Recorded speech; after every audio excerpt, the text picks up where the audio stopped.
안녕하세요. 슬기로운 스테이블 코인 생활입니다.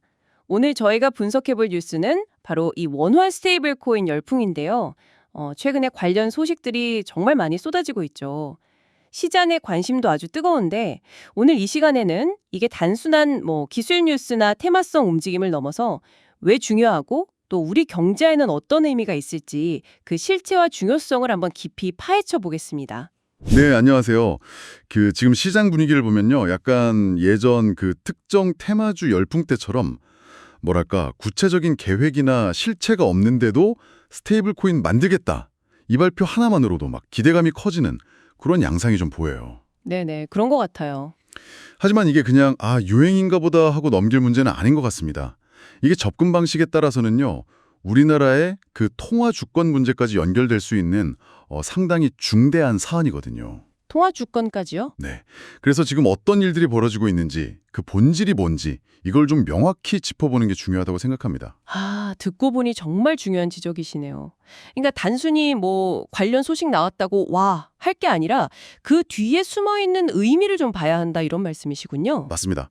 실제로 뉴스들을 보면 백서라던가 아니면 구체적인 사업 계획 같은 게 좀 불분명한 경우도 많은 것 같아요. 그냥 우리도 만든다. 이 한마디만 있는 느낌? 그렇죠. 이게 왜 위험하냐면 이름만 그냥 스테이블 코인이라고 붙인다고 해서 저절로 가치가 유지되거나 사업성이 생기는 게 아니거든요. 그렇죠. 이 스테이블 코인 비즈니스의 핵심은 두 가지인데요. 첫째는 발행 가치만큼의 안정적인 준비금을 확실하게 확보하는 것.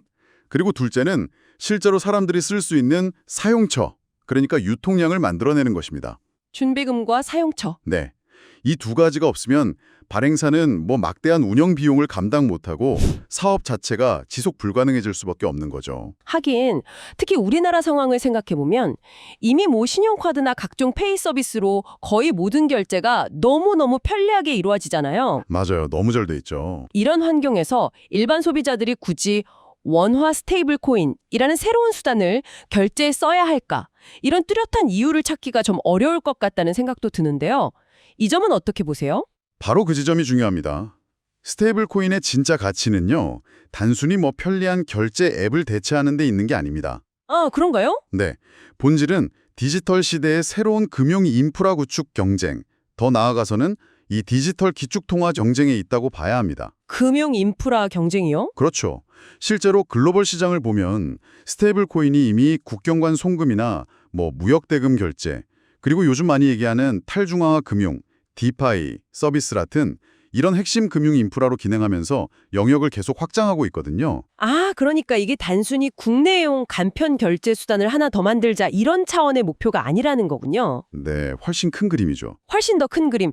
예를 들면 국제 송금 비용을 확 줄인다거나 무역 결제 효율성을 높인다거나 하는 이런 금융 시스템 자체의 혁신 가능성을 봐야 한다. 이런 말씀이시죠? 맞습니다. 그럼 해외 주요국들은 어떻게 움직이고 있나요? 그 방향을 보면 좀 더 명확해질 것 같은데요.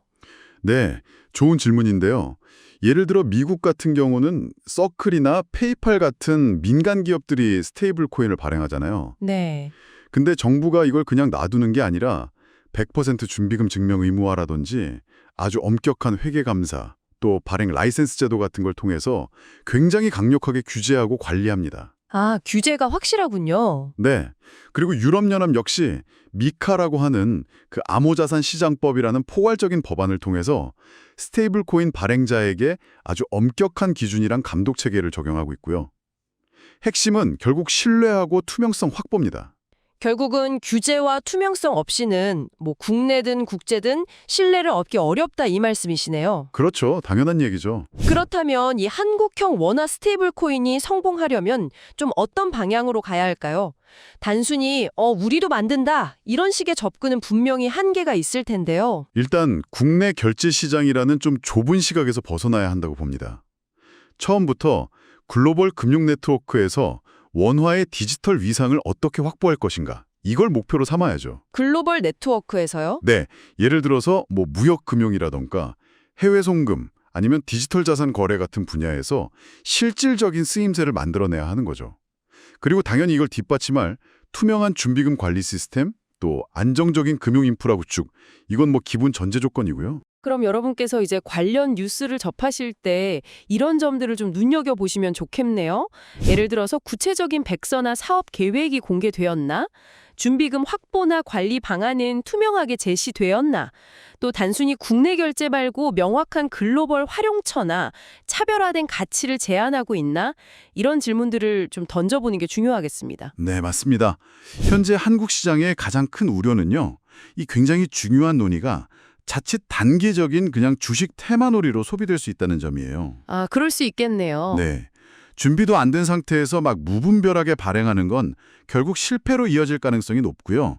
이건 장기적으로 봤을 때 달러 기반 스테이블 코인에게 우리 디지털 금융시장의 주도권마저 그냥 내주는 결과를 가져올 수도 있습니다. 주도권을 내준다. 네. 실질적인 사용 계획이나 투명한 운영 방안 없이 이름만 내건다면 과거 일부 김치 코인들이 겪었던 그런 문제를 또 겪지 않으리란 보장이 없거든요. 오늘 이 원화 스테이블 코인 관련 뉴스들을 좀 깊이 분석해 봤는데요. 여러분 어떠셨나요?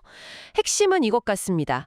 스테이블 코인은 단순히 편리한 결제 앱이 아니라 디지털 시대의 아주 중요한 금융 인프라로 봐야 한다는 점. 네. 그리고 미국이나 유럽처럼 명확한 규제 틀, 또 투명한 준비금 관리, 그리고 실제 사용처 확보 없이는 성공하기 어렵다는 사실입니다. 구체적인 계획 없이 그냥 기대감만으로 부풀려진 이야기는 좀 경계할 필요가 있겠습니다. 맞습니다. 이게 정말 단순한 기술 경쟁이나 새로운 사업 아이템 발굴 이런 문제가 아니에요. 급변하는 글로벌 금융 질서 속에서 디지털 원화의 자리를 우리가 어떻게 만들고 지켜나갈 것인가 하는 금융주권과 직결된 문제라고 봐야 합니다. 금융주권 문제. 네. 충분한 준비 없이 그냥 코인만 찍어내는 것은 결국 실패를 부를 거고 그건 우리 금융시장의 미래 경쟁력을 약화시킬 수 있습니다. 여기서 마지막으로 여러분께 질문을 하나 던져보고 싶습니다. 네, 어떤 질문인가요? 단순히 우리도 만든다라는 구호를 넘어서 어떻게 하면 원화 스테이블 코인이 실제로 글로벌 금융망에서 의미 있는 역할을 수행하면서 우리의 금융 주권을 실질적으로 강화하는 데 기여할 수 있을까요? 이 질문에 대한 깊은 고민이 지금 우리 모두에게 필요하다고 생각합니다. 오늘 저희는 여기서 인사드리겠습니다. 감사합니다. 감사합니다.